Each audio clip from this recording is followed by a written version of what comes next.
Hello and welcome to another episode of Brave UX. I'm Brendan Jarvis, managing founder of The Space in Between, the home of New Zealand's only specialist evaluative UX research practice and world-class UX lab, enabling brave teams across the globe to de-risk product design and equally brave leaders to shape and scale design culture. Here on Brave UX, though, it's my job to help you to put the pieces of the product puzzle together. I do that by unpacking the stories, learnings, and expert advice of world-class UX, design, and product management professionals. My guest today is Gregg Bernstein. Gregg is a leading voice in the UX research community and is currently a user research lead at Conde Nast, the media company behind such storied titles as The New Yorker, Wired, Vanity Fair, Vogue, and GQ. Before joining Conde Nast, Gregg held a number of senior UX research roles, including at Vox Media and Mailchimp. At Vox, Gregg started as the first and only UX researcher and led the development of the research practice from the ground up. And at Mailchimp, he was one of two original UX researchers and went on to become the first research leader at the company, and leaving behind an established practice when he moved on.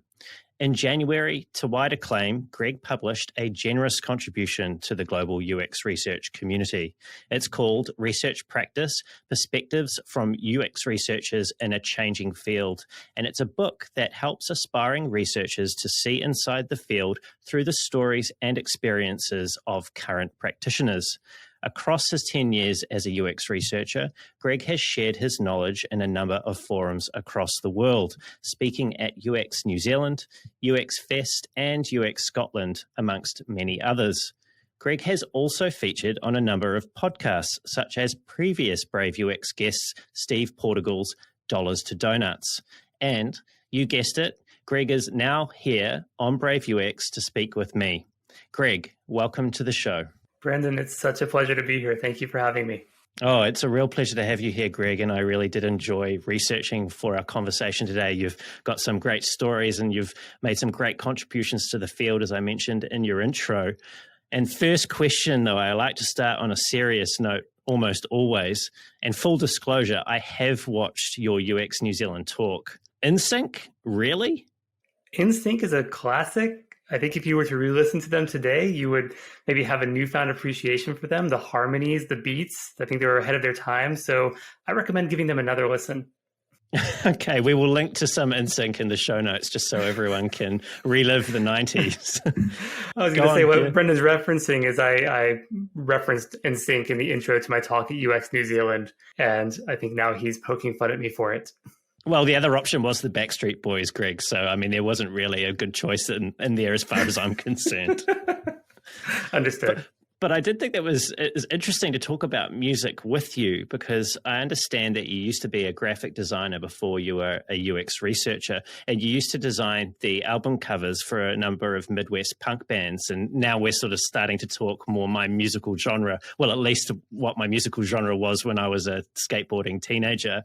And I believe there's a bit of a story there as to how you got started in design for the music industry, and it involved a print store and a fortunate encounter. Can you tell us a little bit about that? I can. So when I was in college, I discovered graphic design pretty late in my education. I was studying advertising, but I knew I wanted to be a designer. So I started taking some design classes unofficially. The professors were kind enough to let me into their classes to observe, and I was able to go to the computer labs. And I was really teaching myself as much as possible. And I got a job at a local print shop as their in-house designer. And one of the customers who came in frequently was REM's creative director. This is in Athens, Georgia, where I live now and where I lived at the time, home of REM, as well as the B-52s. But when REM's creative director would come in, I asked him if he might be interested in a unpaid intern who could watch him work, because I knew I wanted to design albums. I had friends in bands. I had friends putting out records. I thought that maybe if I could intern for REM, I'd pick up some tips. And I certainly did. He took me up on that offer. His name was Chris Billheimer. I would go to the REM office at 2 a.m. and help him scan photos. And he would show me tips and throw work my way eventually. So that was my entry into designing for bands and labels. And I was able to parlay that into working, with some Midwestern punk bands and indie bands. And over 10 years, ended up building a career really out of designing for bands and record companies. Just want to come back to Chris. Have you seen his website lately? It hasn't changed in about 15 years, but if I recall, Okay. It's screenshots of David Letterman introducing bands he's designed albums for. And it's a bunch of photos of David Letterman holding albums he actually designed. So that's his portfolio. That is, and it's great because it has the words. It's very simple, right? It says, this was the easiest way to make a portfolio. And I just thought that was right. Just brilliant. I thought that's a really, really sums it up, doesn't it? If you can get David Letterman to hold up your work multiple times, you've done pretty well. Is punk dead? I don't know if I'm qualified to answer that question, but I mean, yeah, I can't answer that one, Brendan. I'm sorry. It sounds like you might be worried about getting some abuse if you answer in the affirmative. I'm going to go out there on a limb and suggest that I believe it is, unfortunately. I think the last punk show I went to was Pennywise about 12 years ago. And I remember standing on the side of the stage because I was a stagehand at the time. And I was talking to Randy, who was I think he's the bass guitarist from Pennywise, as I mentioned. And I asked him how old he was. And he said he was 44 or something at the time. And I was like 19. That's going back 15, 16 years. So, I mean, he must be in his 50s or 60s now. So I'm going to go with punk is dead. You heard it. You know what? Now, as you were talking, I thought of a counterpoint, which is a lot of the people who I became friendly with through the punk scene, they figured out ways to maintain that punk ethos through their careers, whether it was becoming an independent journalist or a writer, charting a career path that might not follow a traditional or linear career trajectory by figuring out how to make things happen for yourself. So I think the punk ethos is still alive and well. We might not see it the same way we used to through punk music, but I still think that punk ideal exists and is instructive and provides a pathway to maybe a different way of finding a career.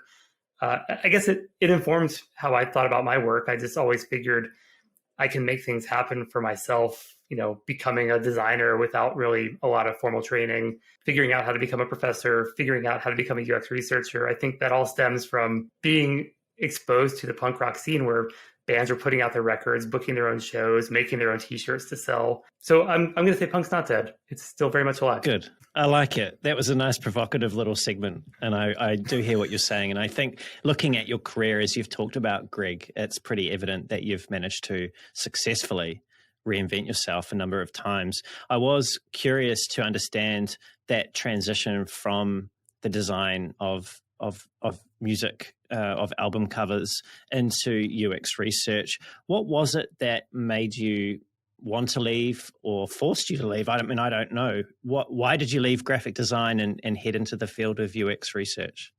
There's a few reasons. The first reason I left design is I was burned out on it. When all you do are albums, t-shirts, LPs, you're working on the same canvas repeatedly.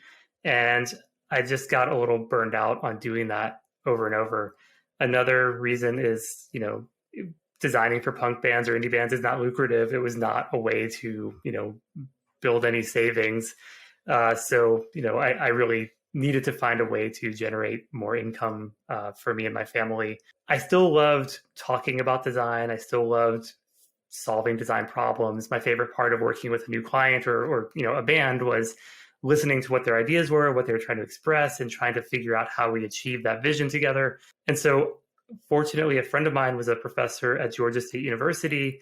And as I was achieving peak burnout, he said to me, hey, we could use an adjunct professor. Are you interested in teaching design to undergraduate students? And as soon as he said that, I thought, well, that sounds perfect because I'll still get to talk about, think about design, but I won't have to be the one to actually create anything, which is the part that I was starting to dread. And so that started my transition to UX research. But I was teaching design. I loved it. I thought I might want to do it for the rest of my life. I went to grad school so that I could get my master's degree and teach for a living, because that's what I was told. You needed the master's degree in order to get a full-time teaching position. At least that's how it works here in the States. I went to grad school. I was working on my master's thesis. And then I discovered through a book by Luke Wroblewski this entire world of UX. He wrote an entire book on web form design and all the thought that goes into what makes a usable form. And that was that was even better than talking about what are we trying to solve with the design problem, or what problem are we trying to solve through design. That felt so focused and so practical, and the whole idea of UX research just clicked with me. So I turned my master's thesis into a UX research project, and that sealed the deal for me. I was fortunate to meet Aaron Walter, who hired me at Mailchimp.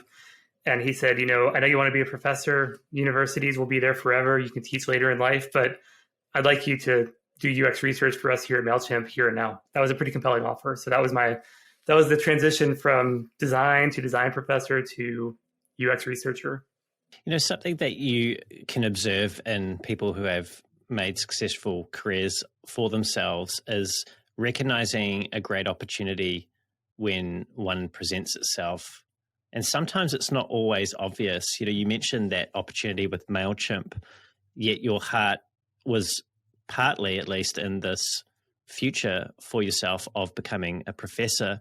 What was it that was, look, if it was dollars, sure, let me know. But what was it that was so compelling? Like, why did you choose Mailchimp over something that you also clearly really enjoyed? There's a few reasons. Number one is I was not going to move. I live in Athens, Georgia, like I mentioned. It's home. My family is nearby. My kids are in school here. So I didn't really have a lot of options. And this was before everybody was hiring remote. Mailchimp was an hour and 10-minute commute by car from my house, which compared to not having a job in tech, an hour and 10 minutes is manageable. So proximity was one reason. I knew that there was not going to be another chance to work in a tech company doing UX research. The second, though, is the strength of Aaron Walter's career and how he had such a similar background. He also came from an education background. He was a professor.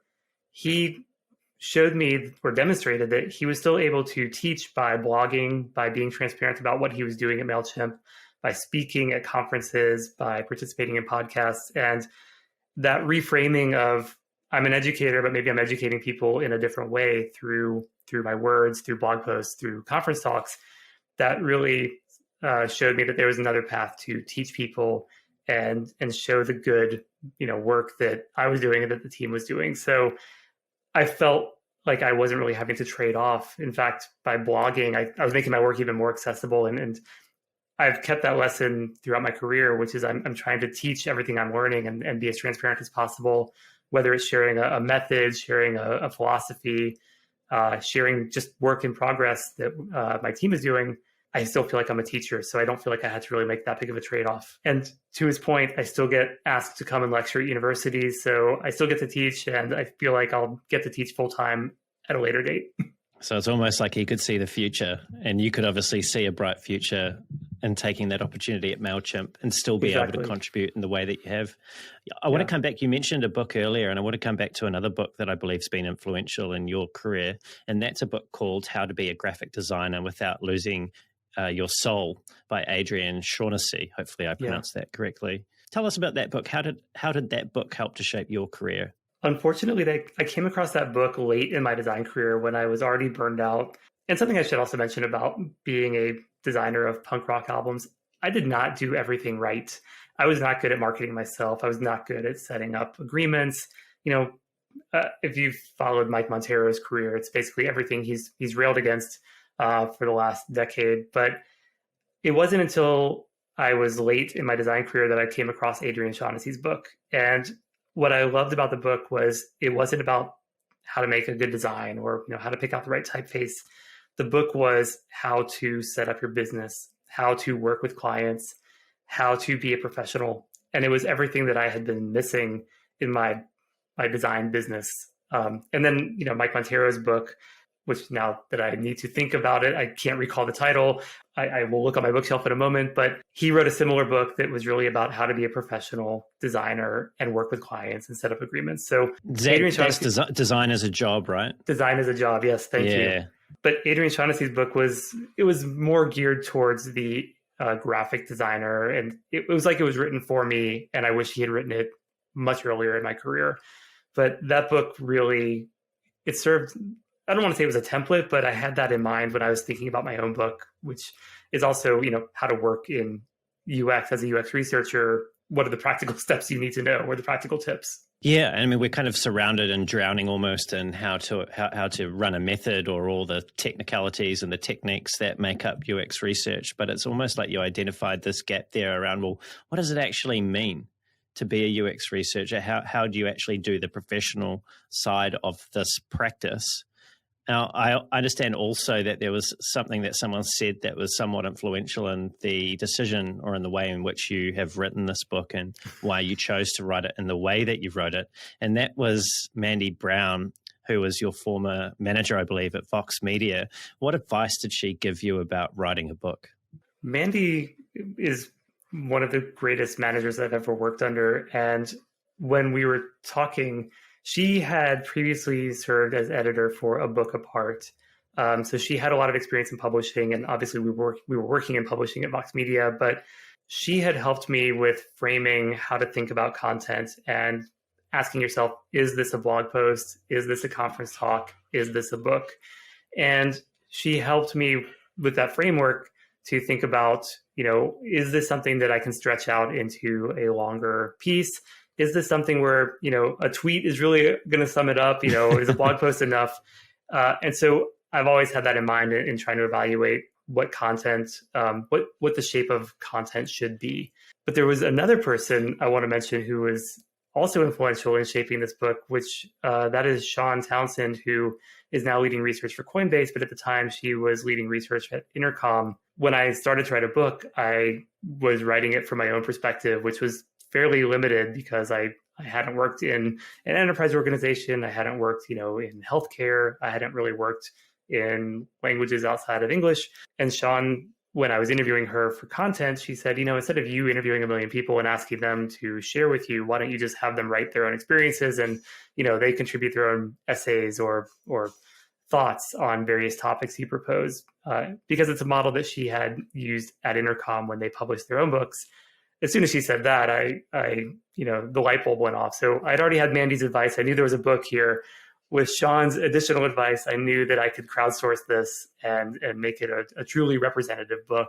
So I think the two of them shaped the shape of the book. I was thinking about that, the crowdsourcing of the book when I was preparing, and I wondered, did that make it easier or more difficult to bring this together? It made it infinitely more difficult. But I also have no regrets about doing it. When it was just me, I felt like I had a finished book because it was all my words. I knew I had control over everything. Once I started bringing in other voices, I had to think about how totally disparate pieces of content would flow next to each other, how to ensure consistency in style across multiple essays. I mean, it's a pretty thick book. There's a lot of content in it. And just keeping track of all the submissions, making sure that they were similar, making sure that there was flow, that was pretty daunting. There was also the matter of getting releases so that, I had permission to publish the book. There was the matter of making sure everybody got a copy, making sure everybody approved what the book had turned into and giving me a thumbs up or thumbs down or making corrections. So it was quite a lot of project management, more so than writing. But I also had a hack or a pro tip here, which was hiring a professional development editor to shepherd this product or this project along. I hired Nicole Fenton.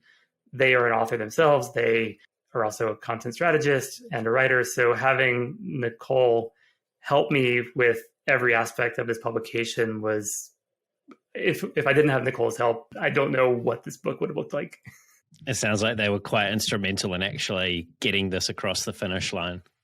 Absolutely. Nicole was able to help me chunk the content into meaningful chapters or sections, and also just able to catch so many typos or grammatical errors. So they were quite instrumental in getting this to the finish line. Well, let's talk about the chapters. I think I mentioned in the introduction that the book, at least my take on it, is that it's really written for people that are in career transition, that want to move into UX research, or people that are, younger people that it may be their first field that they decide to work in. What are the sort of topics that you're covering, and how are you intending to try and help those people make a more successful career in UX research? Yeah, the content of the book really came out of the questions I would be asked after a conference talk or, after writing something. I would get, emailed questions or LinkedIn questions. And most of the questions were about various parts of the UX research career. So how do I transition into this field? Okay, I'm in this field. How do I level up and become a senior researcher? I'm a senior researcher. How do I become a manager? What does management mean? How do I become a leader? How do I work with stakeholders? Where do I That's a go big after one. I've, yeah, I haven't quite figured that one out yet. I don't think anyone's really got that down, but we're working on it, people. We're working on it. but really the book is meant for every stage of a UX research career and what you might need to know. And it even covers, two of my favorite chapters are around the challenges of being a UX researcher. And then where might we go next, which that one is also on my mind because it seems like there's a top of the ladder and then there's really nowhere else to go unless you transition to becoming a PM or something else entirely. So it really is supposed to cover the entire spectrum of the career of a UX researcher. Yeah, I think I've heard you say before that it's very rare to see a VP or a chief research officer, a CRO that sort of tops out usually at director. Yeah, it is rare. I think at Airbnb they have VP of research. User Interviews has Roberta Dombrowski, who's VP of research, but those roles are few and far between. And I'd love to see us add another rung to the ladder and make that more commonplace. I like it. Call to arms, everybody. Let's make it happen. Greg, I'm going to ask you a little bit about your own experience, having realized that through your experience at the time you started writing the book that you didn't necessarily have the breadth or the depth that you believed the people who the book was for deserved to have in isolation, which is why you brought in other voices. What role, that strikes me as being a very humble self-recognition and thing to act upon. What role does humility play in being an effective researcher? I think humility is absolutely essential. We have to be subservient to the people we're speaking to, we're studying. We have to be subservient to the data we're collecting. And that takes being humble and throwing out any preconceived ideas, throwing out any sense of, I know what I need to do, or I know what we need to do here. I just have to give myself to the data I'm collecting or to the insights I'm uncovering. And you can't have an ego to do that. You have to realize we don't have all the answers, and it's up to us to find them, but they're not going to come from ourselves. If you just rely on your gut, you're not doing anybody any favors. You're very limited in your perspective. So I felt that way about the book when I realized not everybody has worked at a Mailchimp and Vox Media, which when I started the book, that's really the perspective I was coming from. Was I had these experiences in these two places, and they were great experiences. They were helpful to me. That's not going to be helpful to everyone. And I owed it to the people who would be reading this book to solicit other perspectives because mine was not going to be enough to be useful to anybody unless they happen to apply to Mailchimp or Vox Media. Yeah. And I think that's the key insight. And I hear 100% what you're saying about recognizing that we're there to be, in effect, subservient to our users to truly try and understand them. And we can't really inject a lot of ego into that conversation. Otherwise, we're not really hearing what it is that they're saying to us, and we're not able to design products and services that really serve them well. I want to take that thread and I want to run that into UX research as a function within the organization, and the challenge that we spoke about a little earlier around not really having that executive leadership. And I was curious to know if you see any danger in UX research or researchers positioning themselves as a service within the wider organization to other functions as opposed to an expert function in and of itself. I do see a danger in strictly positioning yourself as a service. You become nothing but a usability testing service. You end up coming into projects too late to make any difference. You're there to validate work that has already been locked in. And so I think that's not the best place for research to be. That's not to say that we shouldn't be doing evaluative research and doing usability work, but research needs to be brought in as early as possible so that you are doing the work that can make sure that we aren't building the wrong things, so that we don't end up in a situation where even if we test something and we realize there's problems, it's too late to make changes. We need to be much more proactive than reactive. But that's also easier said than done. I've seen so many job postings, and even before I accepted my role at Conde Nast, where I am now, I interviewed at places that had this idea that research was mostly usability testing. You are there to test out ideas that have already been decided. And it really does require executive, not just leadership, but executive advocacy and evangelism for the practice of research. And it takes somebody from a leadership position to say, no, we do research ahead of time. Research will be in quarterly planning, in any kickoffs, so that we can get ahead of the problems and not strictly be reactive. So I'm going to repeat myself. Research has to be brought in as early as possible, and it has to be empowered. Otherwise, it will just be a service that really is not useful because it's too late to make any type of impact. And this is a fine line, though, isn't it? Because one of our superpowers is that subservience, to put our ego to the side, to really understand other people, right? Whether they're people within our companies or the users or the customers that we seek to serve. Yet at the same time, we have this tension there with not being pushovers and actually playing the game to a degree to ensure that our work has impact and that we're actually able to deliver value for users. And we were sort of talking about the role, or you were talking about the role of having executive leadership determine that research is of value and therefore is brought into planning and all the other ways in which the business works.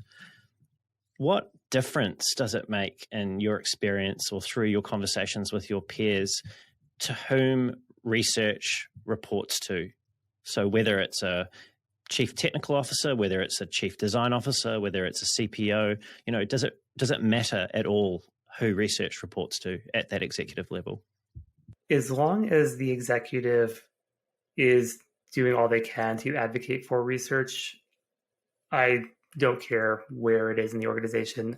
I have reported into design. I report into design now. It's absolutely the right place to be because the product and design organization is very collaborative, and design and product are working together at the start of every project with research to figure out what do we need to know in order to make the best possible experience for our audience.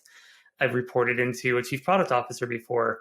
That made sense at Vox Media, where the CPO was able to put me in the right meetings or make sure I was on the right task force. I've reported into a UX practice before with a UX lead. As long as the person you're reporting into is empowered enough to make sure that research is in the right place and is represented, I'm pretty pragmatic about it. I've also seen it go sideways, though, where research is reporting into the wrong place, where you don't have the exposure to what are the real problems we need to solve, what are the biggest questions. In my book, I have advocated for researchers coming into an organization and figuring out what a quick win might look like as a way to demonstrate the power of research and what research can accomplish. And I thought of it as a way to get executive buy-in and get people to understand how to work with research. However, if you take on that tightly scoped project, if you don't have the right leadership empowering you or making sure it's the right tightly scoped project, that's not setting you up for success. It's making people think, like, why is that person working on that thing? Why is research working on this weird thing that nobody cares about when they should be working on this important thing? So the wrong leader or the wrong person telling you what to work on can just derail research and not set you up for success. So it doesn't matter who it is, as long as it's the right leader advocating for research to be in the right meetings. So that notion of when you join a company, trying to find that right executive leader that's going to enable you to work on a project or on a product where you can have the opportunity to demonstrate the value of research, that makes a lot of sense. I think that's some really solid advice. Something else that I hear at least a lot, quite often, that we advise other researchers to do is, and we, I mean, as a field, is to evangelize the work, put the work in the way of people so that they can collide with it. Post your findings, bring people into the research process, expose them to conversations with customers, all these types of techniques and methods, right? I don't know whether that's a good or a bad thing. And the reason I say that is it seems like that we have to put ourselves out there more than perhaps other professions do. I don't see the in-house legal team doing roadshows of what it means to be in-house counsel. I don't see the finance team, going to the design or the engineering team and going, hey, look, this is all the amazing stuff we do in finance, which no doubt there is some amazing stuff they do. Do you get the sense that we are cheerleading ourselves a little bit too much and therefore doing ourselves a bit of a disservice? I could see why you might say that, but I feel like the way I see research is it's empowering to all of those other roles. It's empowering to the legal team, to the finance team, to the sales team. And so the way I've described it to my team is we're the ones who have a lot of the information. We have the insights, we have the stories and scenarios. Who better to share this than us? And what other team would have the rich data that we have? There's nobody else. So we kind of owe it to our colleagues and to our companies to set up those lunch and learns, to set up those places where people can get those insights. At Mailchimp, and again, this was because we worked so out in the open, we would share things and the accounting team would say, what you described about credit cards is really helpful. And I didn't realize this was a problem. And here's some data that might help you. And so that illuminated how even UX research can help with an accounting team. We worked with our legal team on how our terms of service were not easy to understand. And so I do think it's on us as researchers to take all this helpful information and share it, even with an audience that didn't ask for it, because it helps everybody make better decisions, even if they didn't ask for that information. It's new knowledge that will help them. But two, it helps us position research as something that should be a part of everybody's decision making. I do want research to have influence in the C-suite, advising the CEO or the CPO. The best way to do that is to keep sharing the value of what we're learning and make it as transparent as possible. So I am on board with creating highlight reels, with putting highlights or findings in Slack, with doing lunch and learns and ride-alongs. I know it's a lot more work than other teams have to do. Nobody expects them to perform what they do. I think we kind of have to, if we want to see our field continue. Otherwise, nobody will understand what we do or the value of it. Yeah, and we do have a great drive, and I'm speaking generically or generally here, and it's a bit of a catch cry of our field, really, to make the world better. And I think that gives us the energy to do these types of things. But like most things, the devil's in the detail as to how you do these things, as to the outcome that you get. So I hear what you're saying around the lunch and learns and posting in Slack and increasing those opportunities for people to collide with the work, to spark realizations for them that might then add value back to the product and the company. But in your experience, what has been the right tone to set? Like, how have you set up that platform and those collisions to have the most impact? I try to avoid the collisions. And, part of any onboarding for any researcher is to do some sort of listening tour and meet with people who, whether they are going to be on your team or not, even if they are a teammate 3 times removed, I still try to get time with them so I understand what information they use to make decisions and how they structure their work, so that when I am finding something from my research, I can share it with them and say, hey, you mentioned X, Y, and Z. I just interviewed somebody and I will hedge and say, it's a small sample size, it's only one person, but this seems like it's something you were interested in. And if it's helpful, I will keep sharing things on this topic. So I've tried to already, set the stage and build a relationship so that when I do have information, it comes from a place of collaboration and not, hey, here's something you should know from a stranger. It's, hey, we've talked about this. And I always try to frame things as, you didn't ask for this. You mentioned you might be interested. You don't have to use this to inform your decisions, but it's here. You might as well know about it. So I'm very careful to say I'm not being prescriptive, but I do want you to know that this information exists and there's more of it where that came from. So it's very diplomatic and, kind of respectful. And really, I said I don't want research to be a service for the organization, but it is providing a service. It's not, doing what people ask you to do. It's going above and beyond and trying to be helpful to your colleagues. That's what I was hearing. It's almost like this is you view this as something that's your responsibility outside of the day-to-day of delivering on the projects that are on the roadmap or whatever else you've put in place in terms of planning. Like, this is your way of building awareness and openness to culture, the research culture, and the value that research can provide outside of those things. Yeah, I was going to say, you say research culture, and to me, that's the thing that I'm most excited about when it comes to UX research. I love doing the projects, but what I love more is being able to say, like, hey, we have information on that thing that your whole job revolves around. We have some findings. We have a survey that might be relevant to you. So, at Vox, there was an entirely new podcast marketing team. My team had been doing studies on how people find and share our content. It happened to include podcast data. So the day that I shared podcast findings with this new team, and they were just like, I didn't even know we had this. This is amazing. That to me, it's building a relationship. It's spreading the value of research. That's the stuff to me that's super exciting. And, that's why I love this job.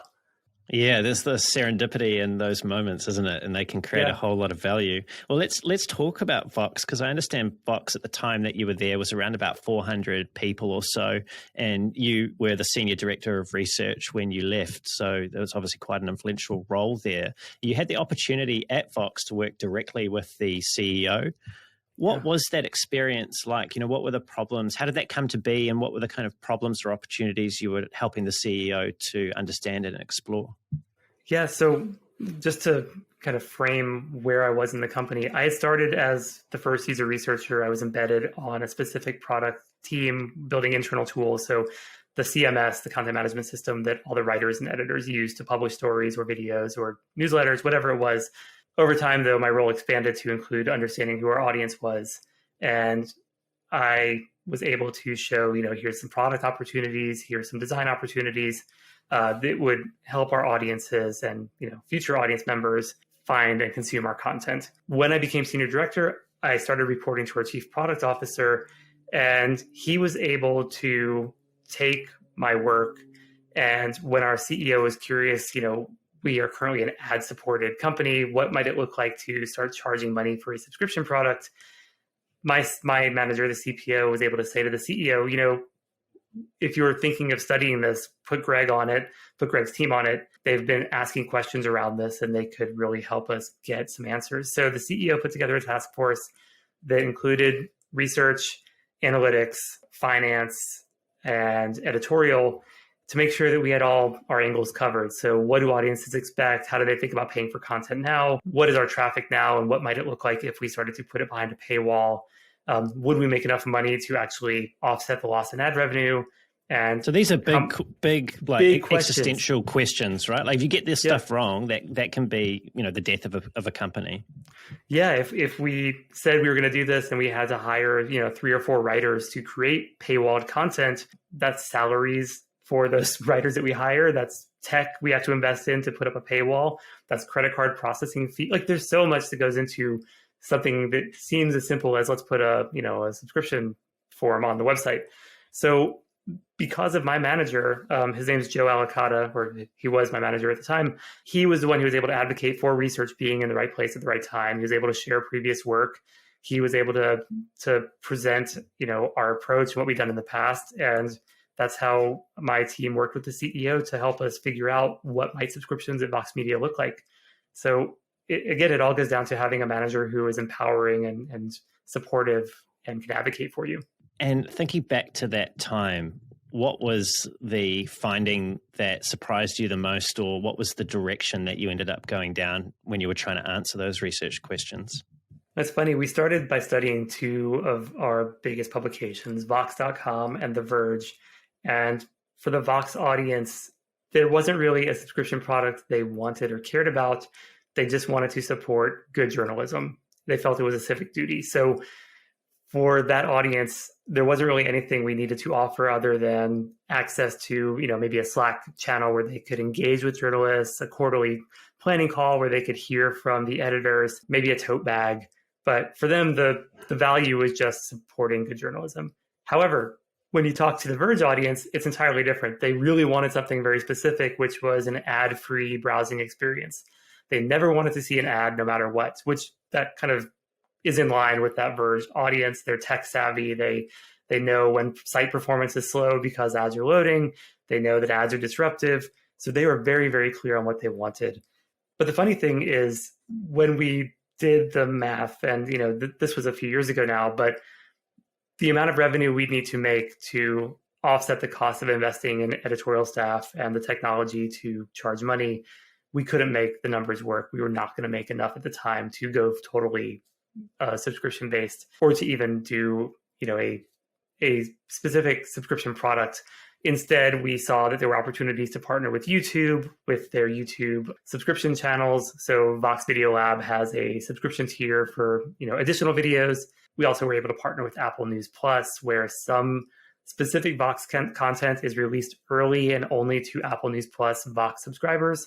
And then that content is later released to the general public, which was also a finding from the research. The audience did not want any news to be kept from people. They wanted all news to be out in the open. They felt that news is a right, not a privilege. And so they're very specific that any subscription product should not keep information from people who should be reading it. So by partnering with Apple News Plus, we could stagger the release of the content and release it to the general public a week after it was on Apple News Plus. So we saw there was an appetite, we saw what people wanted, and we also saw that it wasn't viable at the time to go totally subscription focused. I get the sense from hearing you talk about that the actual outcome, what you ended up deciding to do as a business, didn't align 100% with the hypothesis or where you thought it might go when you kicked things off.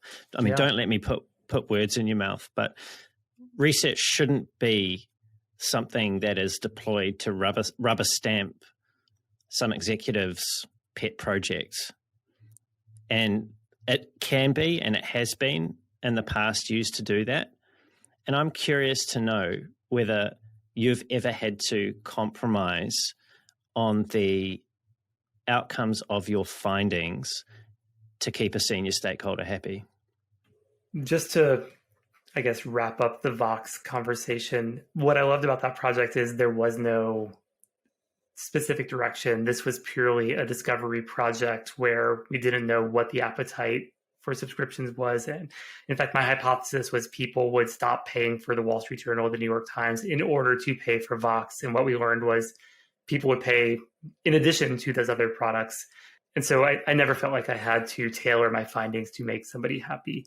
Maybe I might be more prepared or, careful about who I work with or how I frame my work, but I don't think I've had to make a trade-off to keep a stakeholder happy, because I think part of our job as researchers is to be very clear on, okay, what decisions will we make based on this research? What is on the table that's, changeable, or what can we actually do with this research? And if those answers are not good, or the way the research will be used doesn't make sense, I am going to reframe the study in a way that is good for research and good for the company. I also try not to work with people who would expect research to be bent to serve a hypothesis. I've been careful about who I work with. I realize it's a very privileged position to be in, but I've been careful about who I work with and for, and I've tried to not be in a position to have to make a stakeholder happy. I don't think I'd want to be in a place where I have to. I'd probably choose to just leave versus doing that. So and again, it's a privileged position. Yeah, 100%. But it sounds like you're quite intentional as to how you frame up the desired outcome from the work before the work begins, so that if it comes to a point where you're having to deliver what might be perceived as bad news, that it's not really bad news. It's just not quite what we thought it might be, or one person might be. It's just, it is what it is. And this is what the research is telling us. And now we get to make a decision off the back of that. One trick I learned from some friends who were at the research practice at Etsy is, it's pretty common now, but back when they shared this with my team, it was kind of like, oh, this is great. They set up a Google form as an intake for all research proposals, even for teams that they worked with often. And the beauty of having that form is it forces your stakeholder or whoever it is that's requesting research to list out, where did this project come from? What do we hope to learn from this? What are our hypotheses? What will we do with this information? And so you're basically getting a contract. You're getting it in writing that this is the shape of the project and these are the decisions we'll make. And so at that point, I would take that form, I turn it into a research, proposal or a living archive of the project as we're working on it. But everything was already set in stone, so to speak, because I have that form and I've already got it locked in. This is where the project came from, and these are the decisions we will make. So to then be asked to bend the research findings to meet that, you kind of avoid that because you already know, these are the decisions and this is what we're trying to learn. You have it all in writing. You're not going to change how you deliver it, or you're not going to change your approach to sharing it. I don't know if that makes sense or not, but for me, having that all spelled out ahead of time, it kind of locks me into knowing, okay, this is what's on the table and everything else is kind of out of scope. Yeah, it sounds like it just ensures the integrity of the work and avoids the potential of awkward conversations happening in the future. You mentioned I just want to say, sometimes a stakeholder will ask you to change things not out of malice, but because they haven't worked with research before, or they're not quite sure what you're supposed to do with findings. And, in that case, I can't recall the time that's happened, but I'm part of a research leaders group, and we talk about things like this. Sometimes it's just a matter of teaching your stakeholder, that's not really a good use of research, but if that's something that you're curious about, or you really are sensitive to this particular finding, maybe we do another round of research to flesh this out.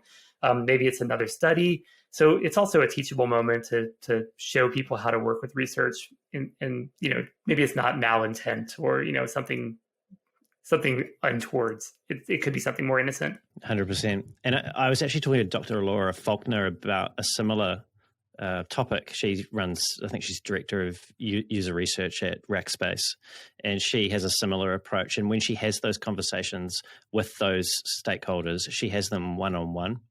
Mm-hmm. And it's almost like we, as researchers, if you have a reaction from a stakeholder, you need to get curious about that and then go and approach that stakeholder directly in a one-on-one situation to explore that. And you may come to, as Greg suggested, another round of research that you need to do, or a different decision to help that stakeholder get to a happier place. Greg, you mentioned that tip came from the team at Etsy, having that form to give to stakeholders so they can submit their research requests to the team. Now, I'm also aware that you've got another great tip to share with people, and particularly if you're a research leader or a design leader, you're going to want to listen to this. What are the magic words for unlocking UX research headcount? The magic word is de-risk. We are going to de-risk these projects to make sure that we are getting the answers we need to ensure success. And so the beauty of that form is you are capturing the demand for research. And then you get to go to your manager and say, look at all these people who are proposing research projects. I don't have enough headcount nor hours in the day to de-risk all of these projects, which means we're going to launch projects or products that might not align to user expectations. They might have some fundamental errors. We need to hire headcount in order to mitigate this risk. It's a very businessy way to frame the problem of headcount, but it's also what your leader can then take to the accounting or finance or HR team and say, well, we have outstanding demand for research and we really do need to de-risk these projects. So we really need to open headcount. So it is effective.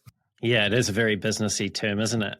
I wonder if we take that term and we think about the implications for that, and the kind of people that, like finance, that it appeals to, those sorts of terms.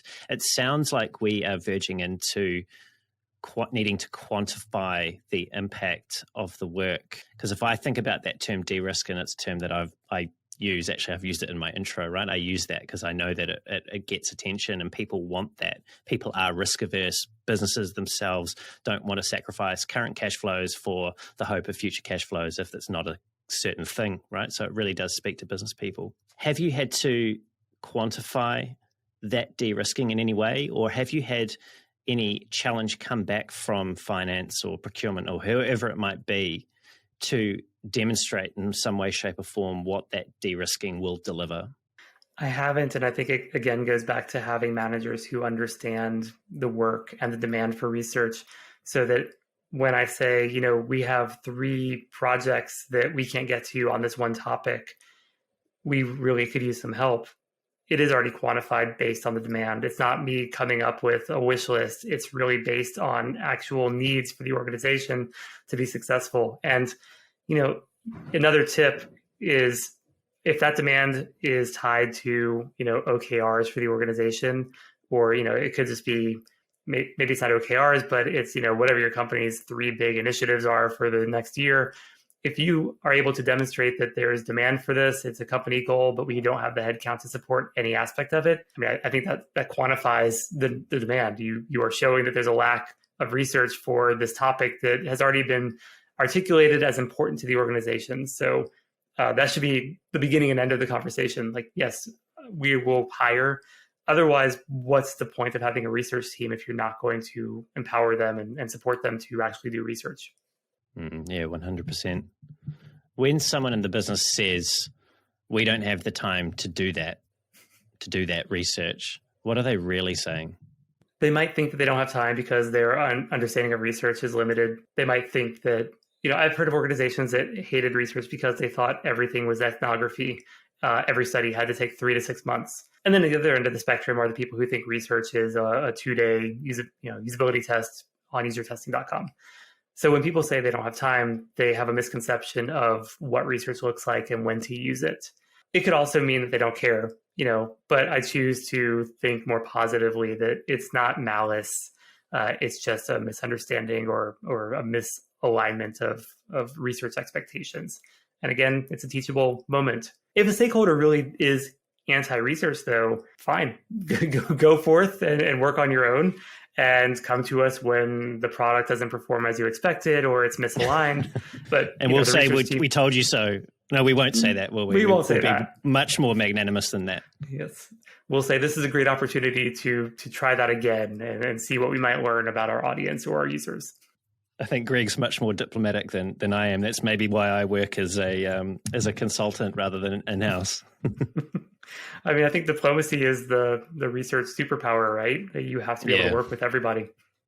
100%. Yeah, it's a critical skill. It's probably in any field, to be honest. Yeah. People that don't work well with anyone don't tend to do terribly well.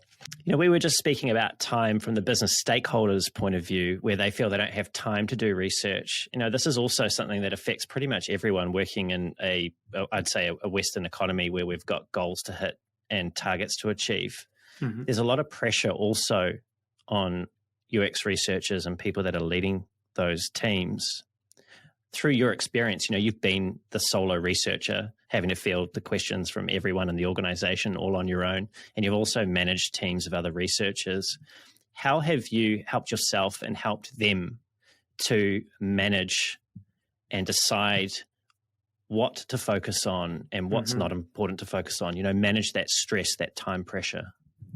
Yeah, that's a lesson that it took me a while to learn, but once I learned it kind of unlocked everything. And that is prioritize research based on how it's going to impact revenue, which I know is, a very capitalistic way to answer it. But I mean, we work for organizations that need to make money in order to pay us our salaries and, to pay the bills. So I always tie project priorities to revenue. And so that impacts, okay, what are we going to work on this quarter? Well, we've received a number of requests, there's a number of possibilities, but which ones will actually help the company stay in business and remain a company? Which ones have, even if it's not something we're selling now, what are the projects that will lead us to selling something that might help the company down the line? And that's also a way that I advise the people I'm reporting. When it comes to, okay, what should we work on this quarter? Well, you have a number of possibilities, but the most impactful, or the ones most in line with our company OKRs, are these 3. So let's make these 3 the only things we work on this quarter. And it's also a way to ruthlessly prioritize and say no to the things that don't matter. So there might be a fun project that seems like it would be great and we'd learn a lot. If it's going to make no impact to the company bottom line, or even if there's no chance it will ever even grow legs and maybe eventually impact the bottom line, deprioritize it. I'm going to say that there's an asterisk that goes with that one, though, an asterisk. I always mispronounce that word, which is when you are a manager of researchers, you do want to make sure that your team is doing projects that they also find personally invigorating. So you do want to make sure that there is time and space for them to take on projects that they personally find interesting that might not be the most important. So that could be a project where they're trying a new methodology. They're speaking to a group of people they normally don't speak with. They are tackling a subject matter that they don't usually tackle. I will make exceptions to say if it's a project that will grow the team's knowledge or grow the team's expertise or skill set, that's an exception to how do we choose what to work on. But usually the answer is what's going to impact the company bottom line. And I've worked at nonprofits before. Even when the goal is we need to bring in donations and build awareness, okay, if the research project is not going to bring in donations or build awareness, it's probably not a good project. That's my framework for picking what to work on and what my team works on.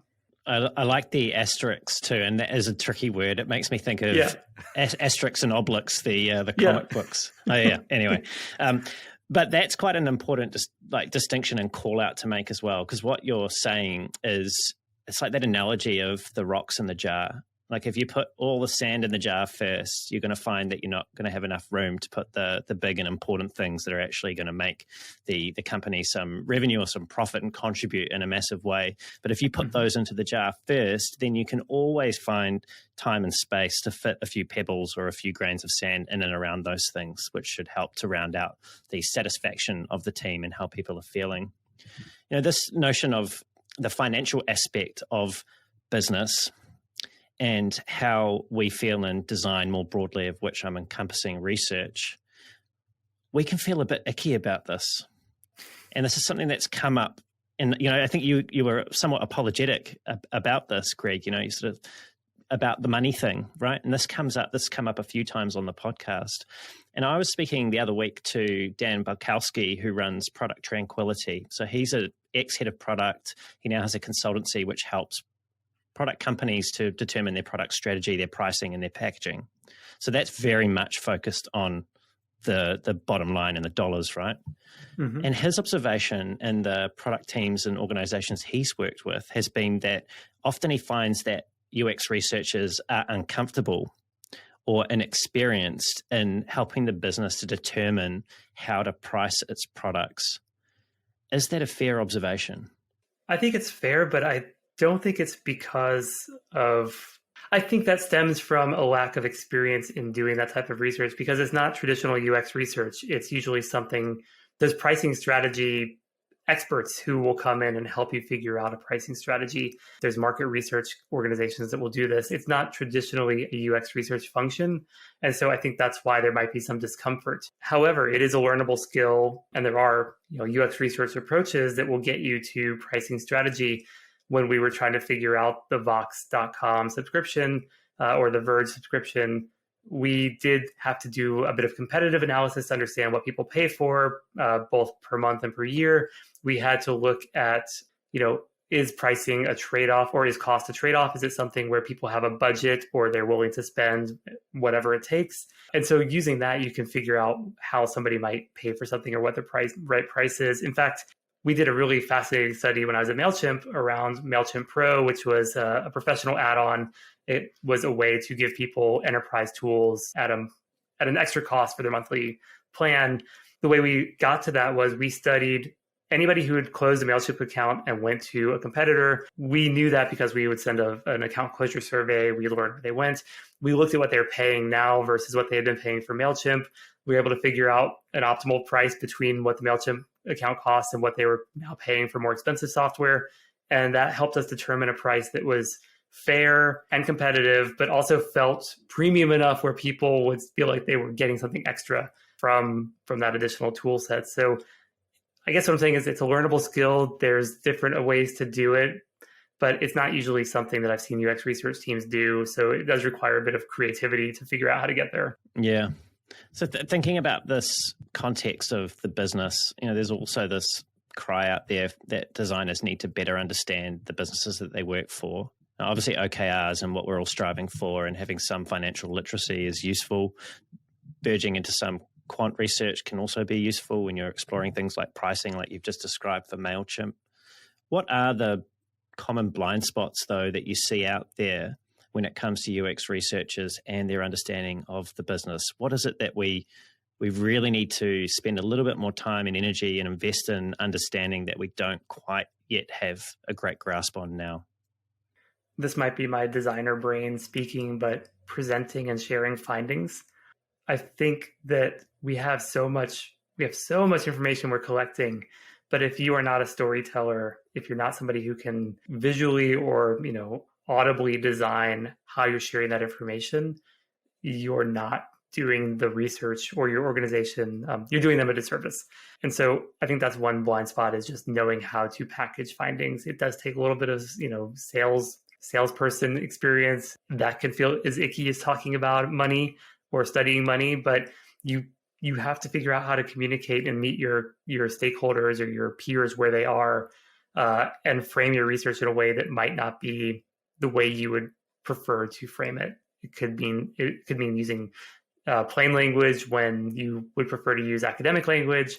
It could be designing gripping presentations when you prefer to just send a document.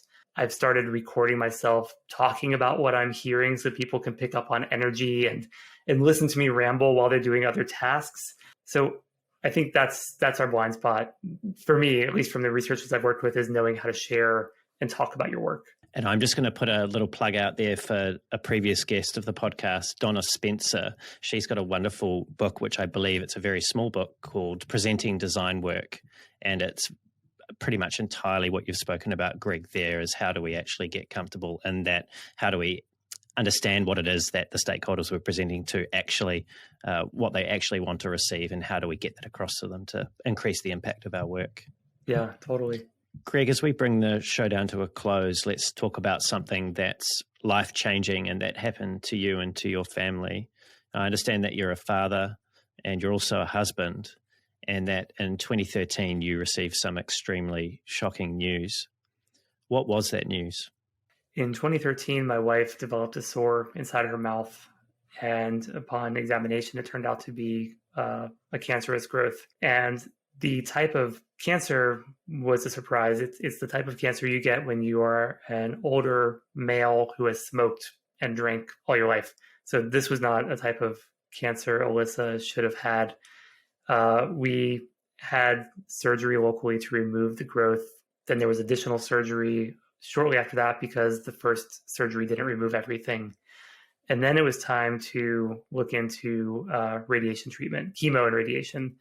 And because this was such an aggressive cancer, we felt like we needed to treat it aggressively and go to a world-renowned cancer institute. We went to the MD Anderson Cancer Institute in Houston, Texas.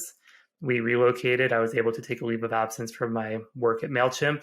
They were gracious enough to just support us and let me work remotely when remote work wasn't even a popular thing. And I can't imagine, what this is like. We had to leave our kids because they were still in school. We had to rent an apartment. Really? We were there for about 3 months. She had chemo and radiation treatment, and it was the hardest thing we've ever gone through. And, I say we, I mean, my wife, Alyssa, is the one who went through it. I was, a passenger, but it was still very scary to have, your partner dealing with something this significant and dangerous. It's been a number of years now. She is now officially cancer-free. The chemo and radiation worked.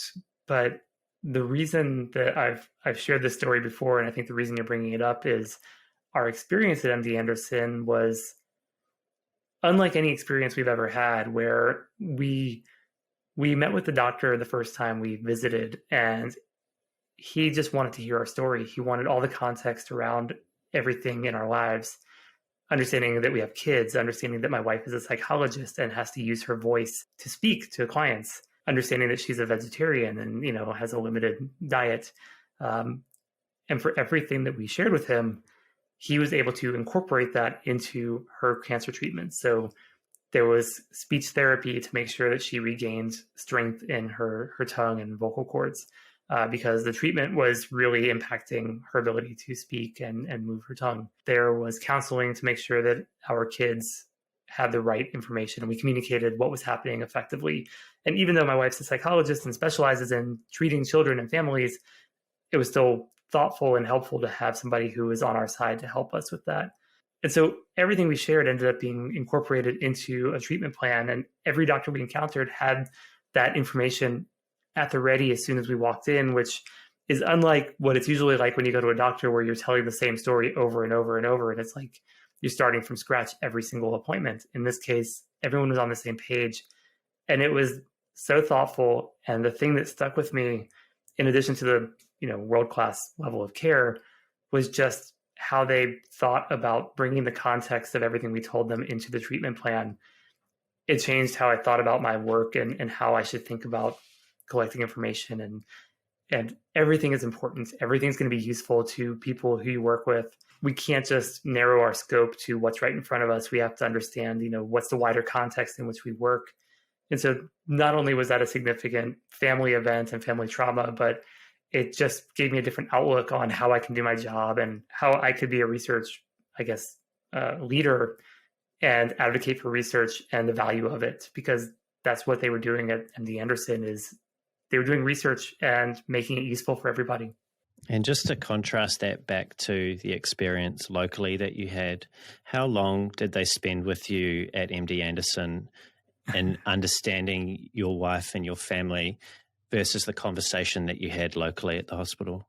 At MD Anderson, we spent about 2 hours with the doctor the first time we met him, and at no point did he make us feel like he was late for another appointment or ready to go play a round of golf. I mean, he just sat there and chatted with us. It was unlike any experience I've ever had with a doctor, because when we met with the local doctor, it was his nurse who came in and said, "This is what your treatment will look like, and this is what the post-operative care will look like, and this is what the recovery will look like. Do you have any questions?" There was no give and take. There was no context gathering. It was really, this is how we do things here, and this is how we're going to fit you into our process. There was no humanity in that experience. There was no user experience. It was a negative user experience. There wasn't a lot of humanity, and it was pretty cynical. It didn't make us feel optimistic about anything. And it really felt like what we had read, when we researched on Google was accurate, that this is not a good place to be, medically. Yeah. Thank you for sharing, Gregg.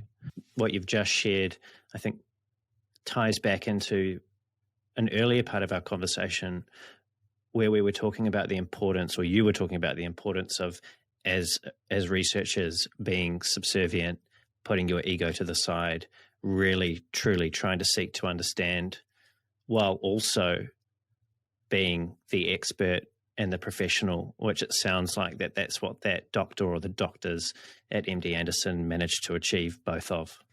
100%. They are the experts. They know all the options available, but they didn't have a preconceived idea of what course of action to take until they had our perspective, and that informed the process. And the proof is in the pudding. My wife is cancer-free. We still monitor her condition, of course, but what they did worked. And I would like to think that it's because it was a holistic approach to treating the cancer and not limited. Gregg, it's been such a pleasure to speak with you today. Thank you for being so generous with your contribution to this field of UX research that we work in, and also for today for being so generous and open with the stories and experiences that you've shared. Brendan, it was an honor to be on your podcast, and I really appreciate being here. Thank you so much. You're most welcome, Gregg. If people want to find out more about you and your book, the wonderful work and the knowledge and learnings that you're sharing with the community, what's the best way for them to do that? I'm very findable on LinkedIn and Twitter. I have a website, gregg.io, where you can find information about the book. And if you just want to go ahead and purchase it, you can find it at researchpractice.co, and that'll link you to the right marketplace for your part of the world. Wonderful. And it's Gregg with 2 G's, people. So 2 G's, don't forget that. Too many Thanks, G's. Gregg. Thanks, Brendan. And to everyone that's tuned in, it's been great having you here as well. Everything that we've covered will be in the show notes on YouTube, including where you can find Gregg and the book, as Gregg's just mentioned. So don't worry, they will be there as well. If you've enjoyed the show and you want to hear more great conversations like this with world-class leaders in UX, design, and product management, don't forget to leave a review. They make a big difference. Subscribe to the podcast. And also, if you feel that there's someone else in your sphere, a colleague or a friend that would find value in these conversations, then pass the podcast along to them. If you want to reach out to me, You can find me on LinkedIn as well, and I'll put a link to that at the bottom of the show notes on YouTube as well. Or you can head over to the spaceinbetween.co.nz. That's the spaceinbetween.co.nz. And until next time, keep being brave.